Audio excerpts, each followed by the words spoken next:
Welcome to Royal Secrets. Doctors are monitoring the Queen's health, and her family is by her bedside. In a rare update, Buckingham Palace announced that the Queen is under medical supervision at Balmoral after doctors grew concerned for her health.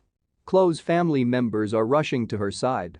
The 96-year-old Queen, who struggles with movement, is believed to be at ease in her exclusive royal palace in Aberdeenshire. While Prince William, Prince Edward, Sophie, and Prince Andrew are making their way to Balmoral amid growing concerns for the Queen's health, Prince Charles, Camilla, and Princess Anne are with the monarch. Having postponed their appearance at a charity event tonight, Prince Harry and Meghan Markle, who are currently in the UK, are also traveling to Balmoral. According to a representative for the palace, following additional assessment this morning, Her Majesty's doctors are concerned for her health and have recommended she remain under medical observation. The Queen remains at Balmoral in comfort. As she presented her strategy to address the energy problem to MPs in the Commons, her first significant policy contribution as Prime Minister, Liz Truss was informed of the Queen's status. Labour leader Sir Keir Starmer was responding when Nadhim Zahawi, Chancellor of the Duchy of Lancaster, entered the chamber and started frantically chatting to her.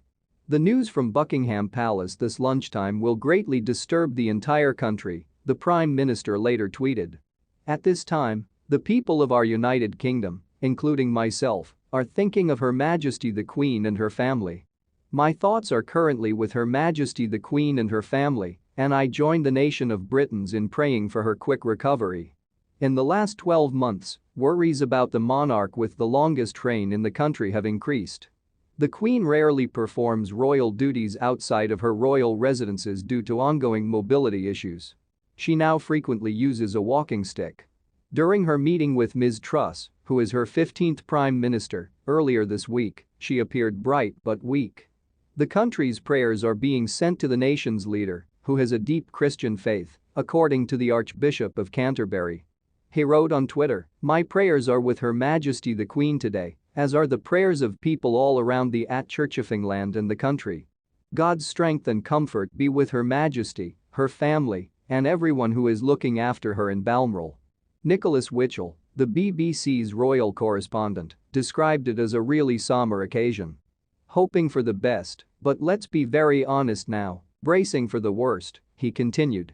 The Queen will not return until early October, while she is on her summer vacation in the Scottish Highlands. The Prince of Wales has been going to see his mother every morning, according to a recent article in the Sunday. Last weekend's Bremer Gathering Highland Games were something she usually attends. The royal residence of Buckingham Palace has declined to provide a regular update on the monarch's health. The Queen only visited Buckingham Palace twice during the Platinum Jubilee, but she delighted royal supporters with 2 balcony appearances during Trooping the Colour and then the pageant's conclusion. She has primarily been based in Windsor Castle since the COVID epidemic, which is 22 miles from the heart of London. Last October, she underwent testing and spent a night in the hospital before being told to rest and missing a series of appointments. The triple-vaccinated Queen contracted the coronavirus in February and experienced minor cold-like symptoms. Due to episodic mobility problems, she was unable to attend the state opening of Parliament in May. The Duke of Cambridge and heir to the throne Charles filled in. The Queen's participation at engagements is now generally only confirmed by the palace on the day of the event, depending on how she feels in the morning. Following the revelation of the Queen's health, the royal family website appeared to crash with the error message "Gateway timeout." Politicians expressed their best wishes for the King today on social media. According to Nicola Sturgeon, the First Minister of Scotland, "All of us are feeling tremendously concerned about the reports regarding Her Majesty's health. At this time, my prayers and thoughts are with the Queen and the entire royal family. Concerned to hear the news from Buckingham Palace. I send my warmest wishes to Her Majesty and her family on behalf of the people of Wales," wrote Wales First Minister Mark Drakeford in a tweet. "The nation's thoughts and prayers are with Her Majesty the Queen and her family as we all hope and pray for her full recovery," Lib Dem leader Sir Ed Davey